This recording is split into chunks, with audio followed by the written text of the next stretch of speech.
just two savings accounts, one for active people who are still working, and then one for retirees. As the scheme has grown, the multi-fund structure came into play in 2018. And what it does is to split that active portion. So for those of us who are still in the workforce, and think about it, this is people from the age of, say, 18 all the way to perhaps 60, is to try to split that population right now into four so that we are properly tailoring the investment product to the needs of the saver. So since the inception of the multi-fund structure, we now have a system where largely by age, but also by risk appetite, we have split the active fund, that is the fund for the people who are still working, into three different portfolios reflecting three different risk appetites. And what do I mean by that? For those who have just started their career, their focus is capital appreciation. How do I grow my savings such that I have enough to live on when I retire? For those who are close to retirement, the focus is capital preservation. You are 2 or 3 or 4 years to retirement. What you are trying to do is to preserve what you have accumulated and make sure that it is available for you when you stop working. So today, for anyone who is active in the workforce, the pension savings are managed in 3 separate accounts. Ideally, you should make a choice for which account your fund will be in. However, because of the point you made, a lot of people are not aware there are default options if you have not made a choice. So these funds are RSA Fund 1, which is the most risky or the riskiest, I suppose, for the youngest segment of the active population. RSA Fund 2, which is the more balanced one, which is the default fund for majority of pension savers. And then you have RSA Fund 3, which is the least risky, the closest to retirement fund. It is more of an income type fund, and the focus there is capital preservation. So if you are working and your fund comes to us, it's not all in one pot.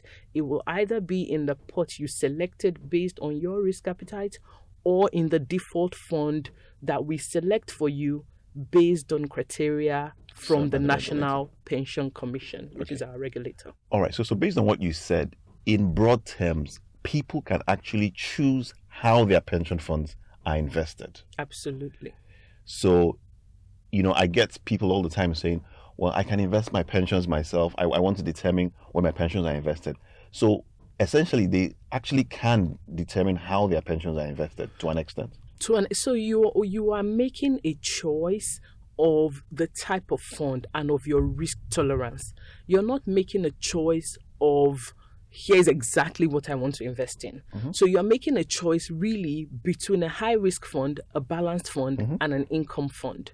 When you make that choice, the underlying investment to meet that criteria is still made by your PFA. So the job of the pension saver, the responsibility of the pension saver is to clearly communicate their risk appetite and select a fund that best matches that risk appetite.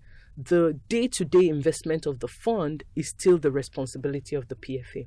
Great.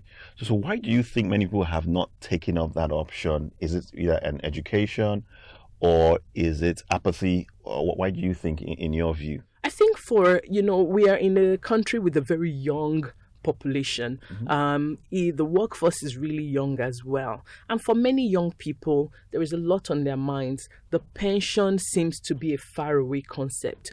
Actually, we see very high level of engagement and of choice amongst the older, and when I say older, people who are closer to retirement, because as you get closer to retirement, you start the pension becomes front of mind, top of mind. So when you look at the people who are 40, 45, 50, getting to that age, they are aware and they're making choices. For younger people, it's not a surprise. You're busy getting married, getting degrees, trying to buy a house, trying to buy a car, and you feel like I'll get to the pension when I get to it. So it's actually not too worrisome and not too concerning. And the regulator, the National Pension Commission, has done a great job to set out procedures to manage these funds for those segments of the population. So if you have not come to select a fund at your PFA, rest assured that your PFA is doing its best for you in terms of matching you based on age profile. Of course, that's an approximation, but it's a very close approximation because sometimes your risk appetite is not really driven by your age, but a lot of times it is. So we will use Pencom's set criteria to select a fund for you if you don't come. But for all those who are not engaged in the process right now, they will get to the point and get to the age where they become engaged. And before that time comes, we will be taking care of their savings on their behalf. Yes, I like that. You'll be taking care of their savings on their behalf. So please be rest assured. So you said Fund 1 is riskier. Yes. What would you say to a young person who says, I don't want to invest in Fund 1?